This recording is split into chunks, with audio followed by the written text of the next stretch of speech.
तो आज मैं आपको पढ़ाने वाला हूँ राजपूतों का उदय कैसे हुआ। उससे पहले मैं थोड़ी आपको जानकारी देना चाहूँगा। देखिए, यहाँ से शुरुआत होती है राजपूत काल की और यहीं से विवादित इतिहास भी शुरू होता है। सम्राट हर्षवर्धन के बाद की जितना भी इतिहास हमारा है वो सब का सब विवादित है। विवादित मैं इसलिए कह रहा हूं इसको क्योंकि इसमें सबसे ज्यादा विवाद इतिहासकारों में है, क्योंकि इतिहासकार आपस में ही एक मत नहीं है। इसीलिए यहां से विवादित इतिहास शुरू होने वाला है। आप सबसे गुजारिश है कि वीडियो को पूरा देखें, इसके बाद ही कमेंट करें या फिर अपनी प्रतिक्रिया है जो इसके बाद ही दें, क्योंकि कुछ लोग ऐसे हैं कि आधा वीडियो देखते हैं इसके बाद कमेंट करने लगते हैं। नहीं, आप पहले पूरा वीडियो देखो, इसके बाद कमेंट करो। तो इस वीडियो में आपको पढ़ाने वाला हूँ राजपूतों का उदय कैसे हुआ। आपने तरह तरह के वीडियो या फिर आपने तरह तरह की किताबों में पढ़ा होगा, लेकिन यहाँ पे मैं कुछ हट के बात करने वाला हूँ और आपको मैं बताना चाह सकती हूँ। तो चलिए वीडियो की शुरुआत करते हैं और पढ़ते हैं राजपूतों का उदय कैसे हुआ। यह है सूचना, तो इसे आप जरूर पढ़ें। तो सबसे पहले तो बात कर लेते हैं राजपूत शब्द की उत्पत्ति कैसे हुई, क्योंकि आपस में इतिहासकार इस बात से बहुत ज्यादा कंफ्यूज हैं और आपस में ही उनके एक मत नहीं है इतिहासकारों की। कोई इतिहासकार कहता है कि बहुत प्राचीन शब्द है, तो कोई इतिहासकार कहता है कि अभी 8वीं 7वीं शताब्दी का ये शब्द माना जाता है राजपूत। तो सबसे पहले देख लेते हैं कि क्या सच्चाई है इसकी। प्राचीन ग्रंथों की बात करें तो किसी भी प्राचीन धार्मिक ग्रंथ जैसे ऋग्वेद, यजुर्वेद, सामवेद और अथर्ववेद में राजपूत शब्द का उल्लेख नहीं किया गया है, परंतु क्षत्रिय शब्द का प्रयोग जरूर किया गया है। राजपूत शब्द का प्रयोग न तो भगवान बुद्ध के समय में मिलता है और न ही मौर्य काल, शुंग काल, सातवाहन काल, कुषाण काल और गुप्त काल में मिलता है। राजपूत शब्द का प्रयोग सर्वप्रथम हर्षवर्धन के शासन काल के बाद मिलता है और आज एक विशेष जाति के लिए प्रयोग किया जाता है। तो चलिए यहाँ पर मैं आपको समझा देता हूँ। देखो, अगर धार्मिक ग्रंथों की बात करें जैसे कि ऋग्वेद की, यजुर्वेद की, सामवेद की और अथर्ववेद की, तो इनमें कहीं भी राजपूत शब्द का प्रयोग नहीं किया गया है। इनमें कहीं कोई भी राजपूत शब्द लिखा ही नहीं है। कहीं कहीं राजपुत्र शब्द का मिलता है, लेकिन राजपूत शब्द नहीं मिलता है। कुछ इतिहासकार मानते हैं कि राजपुत्र से ही राजपूत बना है, जो राजपूत शब्द है वो राजपुत्र से बना है। अब इसकी चर्चा तो मैं आगे करूंगा, लेकिन ऋग्वेद, यजुर्वेद, सामवेद और अथर्ववेद में राजपूत शब्द नहीं मिलता है और ना ही भगवान बुद्ध के समय में राजपूत शब्द का प्रयोग मिलता है। उस समय भी जितने ग्रंथ हैं बौद्ध धर्म के या फिर जैन धर्म के, उनमें कहीं भी राजपूत शब्द का प्रयोग नहीं किया गया है। अब बात करते हैं मौर्य काल की। तो मौर्य काल में भी राजपूत शब्द का प्रयोग नहीं मिलता है। मौर्य काल के बाद शुंग काल, सातवाहन काल, कुषाण काल या फिर गुप्त काल, इनमें भी राजपूत शब्द का प्रयोग नहीं मिलता है। राजपूत शब्द का प्रयोग पहली बार मिलता है हर्षवर्धन के शासन काल के बाद मिलता है। उससे बाद मतलब शुरुआत हो जाती है, हर्षवर्धन के शासन काल के बाद इस शब्द की शुरुआत हो जाती है, यानी कि राजपूत शब्द की शुरुआत हो जाती है। तो आपको सबसे पहले तो ये याद रखना है कि राजपूत शब्द की जो शुरुआत होती है वो हर्षवर्धन के शासन काल के बाद शुरू होती है। तो ये यहाँ आपको याद रखना है। राजपूतों का उदय कैसे हुआ, इसके बारे में आप 3 प्रकार से जानकारी प्राप्त कर सकते हो। तो यहाँ पर 3 प्रकार से जो जानकारी है आप प्राप्त कर सकते हो कि राजपूतों का उदय कैसे हुआ। पहला, अभिलेखों के माध्यम से। दूसरा, ऐतिहासिक ग्रंथों से। तीसरा, धार्मिक ग्रंथों से। तो इन तीनों आधार पर आप जान सकते हो कि राजपूतों का उदय कैसे हुआ। तो सबसे पहले मैं बात करने वाला हूं अभिलेखीय साक्ष्यों की। ग्वालियर और ऐहोल अभिलेख में कुछ राजपूत राजाओं का उल्लेख किया गया है, लेकिन उनकी उत्पत्ति के बारे में ज्यादा कुछ जानकारी प्रदान नहीं की गई है। ग्वालियर मध्य प्रदेश में है और ऐहोल कर्नाटक में है। तो ग्वालियर और ऐहोल जो अभिलेख हैं उनमें कुछ राजपूत राजाओं के नाम तो लिखे हैं, लेकिन उनकी उत्पत्ति के बारे में चर्चा उनमें नहीं की गई है। राजस्थान का राजौर अभिलेख जो 959 ईस्वी का है, उसमें मथन देव को गुर्जर प्रतिहार वंश का बताया गया है, लेकिन उनकी उत्पत्ति के बारे में नहीं बताया गया है। देखिए, एक अभिलेख है जिसे राजौर अभिलेख के नाम से जाना जाता है, जो कि राजस्थान में है, जो 959 ईस्वी का है। उसमें एक राजा का नाम लिखा हुआ है मथन देव। मथन देव को उसमें लिखा है ये गुर्जर प्रतिहार वंश के राजा हैं और उन्हें राजपूत लिखा है, लेकिन उत्पत्ति के बारे में वहां कुछ नहीं बताया गया है। तो ये तो थे अभिलेखीय साक्ष्य जिनमें उत्पत्ति के बारे में कोई विवरण नहीं दिया गया है, केवल राजाओं के नाम दिए गए हैं। तो यहां पर आपको याद क्या रखना है कि जितना ये मैंने हाईलाइट किया हुआ है, बस आपको इतना ही याद रखना है। अब बात करते हैं ऐतिहासिक ग्रंथों की। ऐतिहासिक ग्रंथों में कल्हण के राजतरंगिणी, ज्योतिरीश्वर ठाकुर के वर्ण रत्नाकर और जैन आचार्य हेमचंद्र सूरी के कुमारपाल चरित ग्रंथ में 36 राजपूत कुलों का वर्णन किया गया है, परंतु इनमें अलग अलग कुलों का वर्णन है। देखो, यहाँ पे कहने का मतलब क्या है, यहाँ पर 3 ग्रंथों को देखें, राजतरंगिणी को, वर्ण रत्नाकर, कुमारपाल चरित। इनमें 36 राजपूत कुलों का वर्णन तो किया गया है, लेकिन तीनों में अलग अलग नाम लिखे हुए हैं। तो यहां पर आपको बस इतना ही समझना है बस। इसके बाद नयन चंद्र सूरी का हम्मीर महाकाव्य, पद्म गुप्त के नव सहसांक चरित और चंद्रवरदाई के पृथ्वीराज रासो ग्रंथ के अनुसार राजपूतों की उत्पत्ति अग्नि से हुई है। तो चलिए यहां पर थोड़ी सी चर्चा कर लेते हैं। देखिए, हम्मीर महाकाव्य, नव सहसांक चरित और पृथ्वीराज रासो, देखिए इनका आपने नाम जरूर सुना होगा और इनमें से सबसे खास माना जाता है पृथ्वीराज रासो।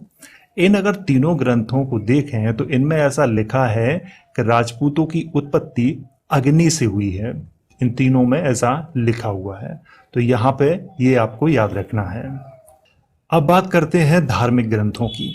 देखिए, अगर धार्मिक ग्रंथों की बात करें तो इनमें एक अलग तरह का इतिहास लिखा हुआ है। भविष्य पुराण और भागवत पुराण के अनुसार जब दैत्यों का आतंक बढ़ गया तो महर्षि वशिष्ठ, गौतम और अगस्त्य ने दैत्यों का विनाश करने के लिए राजस्थान में स्थित आबू पर्वत पर एक विशाल यज्ञ का आयोजन किया और उसी यज्ञ से चौहान, परमार, चालुक्य और प्रतिहार राजाओं का जन्म हुआ। और यही कहानी पृथ्वीराज रासो में भी लिखी है, परंतु इतिहासकार डॉक्टर दशरथ शर्मा, डॉक्टर गौरीशंकर ओझा और CV वैद राजपूतों को अग्नि या यज्ञ से उत्पन्न नहीं मानते हैं। तो चलिए यहाँ पर कर लेते हैं थोड़ी सी चर्चा। देखिए, भविष्य पुराण, भागवत पुराण और पृथ्वीराज रासो ग्रंथ, अगर इन तीनों को देखें तो इन तीनों में ऐसा लिखा हुआ है कि जब दैत्यों का आतंक, देखो दैत्य शब्द किनके लिए प्रयोग किया गया है ये तो ना भागवत पुराण में बताया गया है, ना भविष्य पुराण में बताया गया है, ना पृथ्वीराज रासो में बताया गया है कि ये दैत्य कौन थे। तो जब दैत्यों का आतंक बढ़ गया तो महर्षि जो थे वशिष्ठ, गौतम और अगस्त्य, इन्होंने मिलकर आबू पर्वत पर एक विशाल यज्ञ का आयोजन किया और उसी यज्ञ की अग्नि से चौहान, परमार, चालुक्य और प्रतिहार राजाओं का जन्म हुआ। ऐसा कौन कह रहा है? ऐसा भविष्य पुराण, भागवत पुराण और पृथ्वीराज रासो, ये तीनों ग्रंथ कह रहे हैं। लेकिन इस मत को कौन नहीं मान रहा है? इस मत को कुछ इतिहासकार हैं जो कि भारतीय हैं, वो नहीं मानते हैं, जैसे डॉक्टर दशरथ शर्मा, डॉक्टर गौरीशंकर ओझा और CV वैद। ये नहीं मानते हैं कि चौहान, परमार और चालुक्य या फिर प्रतिहार राजाओं का जन्म अग्नि या फिर यज्ञ से हुआ है, ये नहीं मानते हैं। तो बस आपको यहाँ पे इतना ही याद रखना है। तो चलिए अब बात करते हैं इतिहासकारों के मत पर। देखिए, इतिहासकारों के जो मत हैं वो एक नहीं है। कुछ इतिहासकार राजपूतों को देसी मानते हैं तो कुछ इतिहासकार राजपूतों को विदेशी मानते हैं। तो चलिए देख लेते हैं उनके मत क्या हैं। Number 1, colonel Tod. Colonel Tod के अनुसार राजपूत कुषाण, शक और हूणों की संतान हैं, क्योंकि अधिकतर राजपूत मांस खाते हैं जो कि सनातन धार्मिक ग्रंथों के विरुद्ध है, इसीलिए राजपूत विदेशी हैं। देखो, यहाँ पर कर्नल टॉड का कहना है कि जो राजपूत हैं वो कुषाण, शक और हूणों के वंशज हैं, और राजपूत मांस खाते हैं जो कि सनातन धर्म के जो ग्रंथ हैं उनके विरुद्ध है, इसीलिए राजपूत विदेशी हैं। ये किसका मत है? कर्नल टॉड का मत है। Number 2, William Brooke. William Brooke के अनुसार सभी राजपूतों की उत्पत्ति गुर्जरों से हुई है और गुर्जर कुषाणों की एक शाखा थी, क्योंकि कसाना गोत्र आज भी गुर्जरों में पाया जाता है। विलियम ब्रुक के अनुसार इनका कहना है कि राजपूत जितने भी हैं उन सभी की उत्पत्ति गुर्जरों से हुई है और गुर्जर कुषाणों की एक शाखा थी और कसाना जो गोत्र है वो आज भी गुर्जरों में पाया जाता है। ये किनका मत है? विलियम ब्रुक का मत है ये। डॉक्टर स्मिथ के अनुसार राजपूत विदेशी हैं क्योंकि इनका रहन सहन शक और हूणों के समान है और 9वीं शताब्दी के बाद इन्होंने भारतीय संस्कृति को अपना लिया था। तो डॉक्टर स्मिथ भी राजपूतों को विदेशी मानते हैं और उनका कहना है कि उनका रहन सहन शक और हूणों के जैसा है और 9वीं शताब्दी के बाद इन्होंने भारतीय संस्कृति को अपना लिया था, इसीलिए राजपूत विदेशी हैं। ये किसका कहना है? डॉक्टर स्मिथ का कहना है। नंबर 4, डॉक्टर ईश्वरी प्रसाद और डॉक्टर भंडारकर के अनुसार राजपूत भारतीय नहीं हैं क्योंकि इनका शरीर ब्राह्मणों के समान ना तो शक्तिशाली है और ना ही ऊंचा है। ब्राह्मण और राजपूतों का रहन सहन अलग अलग है क्योंकि राजपूत मांस खाते हैं और ब्राह्मण मांस नहीं खाते हैं। देखो यहाँ पर ये क्या कहना चाहते हैं मैं आपको बता दूं। डॉक्टर ईश्वरी प्रसाद और डॉक्टर भंडारकर ये कह रहे हैं कि जो राजपूत हैं वो भारतीय नहीं हैं। इनका भी मतलब है कि ये विदेशी हैं। अब ये क्या कह रहे हैं वो समझ लेते हैं। ये कह रहे हैं कि राजपूतों का जो शरीर है वो ब्राह्मणों के समान ना तो शक्तिशाली है और ना ऊंचा है। ब्राह्मण और राजपूतों का रहन सहन अलग अलग है और राजपूत मांस खाते हैं, ब्राह्मण मांस नहीं खाते हैं। तो इस आधार पर ईश्वरी प्रसाद और भंडारकर राजपूतों को विदेशी बता रहे हैं। Number 5, doctor Dashrath Sharma, doctor Gaurishankar Ojha और डॉक्टर आरसी मजूमदार के अनुसार राजपूतों की उत्पत्ति अग्नि या यज्ञ से नहीं हुई है और सभी राजपूत भारतीय क्षत्रियों की संतान हैं। तो यहाँ पर ये क्या कहना चाहते हैं, चलिए वो मैं आपको समझा देता हूँ। देखो यहाँ पर डॉक्टर दशरथ शर्मा, डॉक्टर गौरीशंकर ओझा, डॉक्टर आरसी मजूमदार के अनुसार ये कहना चाहते हैं कि जो राजपूत हैं इनकी उत्पत्ति ना तो अग्नि से हुई है और ना किसी यज्ञ से हुई है। इनकी उत्पत्ति हुई है जो कि प्राचीन जो क्षत्रिय थे उन्हीं के वंशज हैं राजपूत। ये देसी मानते हैं किनको? राजपूतों को। तो यहाँ पर अब तक देसी और विदेशी ये मत अलग अलग हैं। इसीलिए मैंने शुरुआत में ही कहा था कि इतिहासकार एक मत नहीं है। शुरुआत के जितने भी इतिहासकार थे उन्होंने सबने विदेशी माना है, लेकिन यहाँ पर डॉक्टर दशरथ शर्मा, डॉक्टर गौरीशंकर ओझा, डॉक्टर आरसी मजूमदार ने राजपूतों को भारतीय क्षत्रियों की संतान बताया है। तो अब बात करते हैं यहाँ पर कि अगर एग्जाम में हमसे पूछा जाए कि राजपूत देसी हैं या विदेशी हैं तो उस पे मेरा मत क्या है, मैं अपना पर्सनल बता रहा हूँ। तो चलिए मैं आपको बताता हूँ। मैं मानता हूँ कि हमारे देश में यवन, कुषाण, शक और हूण सभी भारत के बाहर से आए हैं और उन्होंने बाद में भारतीय संस्कृति को अपना लिया था। परंतु कुछ इतिहासकार मानते हैं कि सभी राजपूत विदेशी हैं। तो फिर एक प्रश्न खड़ा होता है कि प्राचीन क्षत्रियों के वंशज कौन हैं? देखो यहाँ पर ये मेरा प्रश्न है। यहाँ पर कुछ इतिहासकार ऐसा मानते हैं कि जो सभी राजपूत हैं वो विदेशी हैं। तो अगर सभी राजपूत विदेशी हैं तो फिर जो प्राचीन जो क्षत्रिय थे उनके वंशज फिर कौन है? ये भी तो एक प्रश्न खड़ा होता है यहाँ पे। तो ये एक मेरा प्रश्न है। चलिए मैं आगे और चर्चा करता हूँ। मेरा मानना है कि यवन, कुषाण, शक और हूण 8वीं से 12वीं शताब्दी के मध्य में कौन सी जाति में शामिल हुए यह कोई भी निश्चित तरीके से नहीं कह सकता, लेकिन कुछ इतिहासकारों ने जानबूझकर सिर्फ राजपूतों को ही निशाना बनाया है। जितने भी इतिहासकार राजपूतों को विदेशी मानते हैं वो केवल राजपूतों का रहन सहन और शारीरिक बनावट के आधार पर विदेशी मानते हैं। उनके पास कोई ठोस प्रमाण उपलब्ध नहीं है और न ही कोई लिखित ग्रंथ तथा न ही कोई अभिलेख है, लेकिन फिर भी अपनी मानसिक कल्पना के आधार पर राजपूतों को विदेशी मानते हैं। तो चलिए अब यहाँ पे हो जाए थोड़ी सी चर्चा, क्योंकि कुछ इतिहासकार राजपूतों को विदेशी मानते हैं। अगर विदेशी राजपूत हैं तो एक प्रश्न खड़ा होता है कि जो प्राचीन जो क्षत्रिय थे उनके वंशज कौन है, क्योंकि राजपूत शब्द का प्रयोग तो हर्षवर्धन के शासनकाल के बाद मिलता है, तो प्राचीन भी क्षत्रिय रहे हैं ना, तो उनके वंशज कौन हैं? तो फिर ये प्रश्न खड़ा होता है यहाँ पे। और जो इतिहासकार राजपूतों को विदेशी मानते हैं उन पे बहुत सारे प्रश्न खड़े हो जाते हैं। क्यों?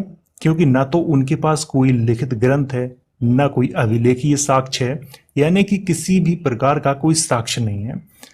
वो जितने भी आधार दे रहे हैं वो सब उनकी मानसिक कल्पना पे आधारित हैं। जैसे उनका रहन सहन देखते हैं, जैसे कि राजपूतों का उन्होंने क्या देखा, रहन सहन ही देखा, और उनकी शारीरिक बनावट के आधार पर देख रहे हैं कि ये ब्राह्मणों के समान ऊंचे लंबे कद के नहीं है, और ब्राह्मणों के समान न तो उनके पास मतलब शारीरिक क्षमता है, इस तरह की वो देख रहे हैं। तो ये क्या हुई, ये मानसिक कल्पना हुई उनकी।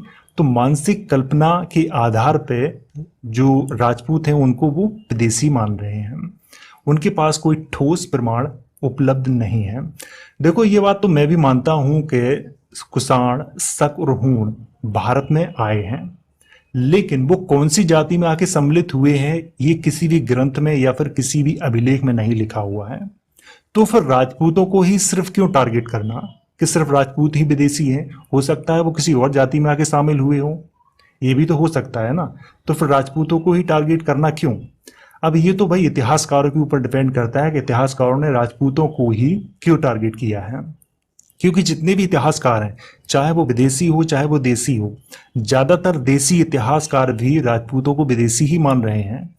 क्योंकि शुरुआत के मैंने कुछ इतिहासकार बताए, उनमें से 3 इतिहासकारों को छोड़ के, जो कि विदेशी इतिहासकार हैं, अंग्रेज इतिहासकार हैं, उनको छोड़ के कुछ देसी इतिहासकार हैं, वो भी राजपूतों को विदेशी मानते हैं। लेकिन कुछ इतिहासकार हैं वो राजपूतों को क्षत्रियों की संतान मानते हैं, और मैं भी कहीं ना कहीं इसी मत को समर्थन करता हूं। मान लो अगर आपसे परीक्षा में ये पूछा जाए कि राजपूतों की उत्पत्ति कैसे हुई, तो आप सीधा वहां पे एक ही बात लिखें कि इतिहासकारों में आपस में मतभेद है और इतिहासकार एक मत नहीं है। कुछ इतिहासकार उन्हें देसी मानते हैं तो कुछ इतिहासकार उन्हें विदेशी मानते हैं। लेकिन जो इतिहासकार देसी मानते हैं उनके पास कोई तथ्य नहीं है, वो अपनी मानसिक कल्पना के आधार पर राजपूतों को विदेशी मानते हैं।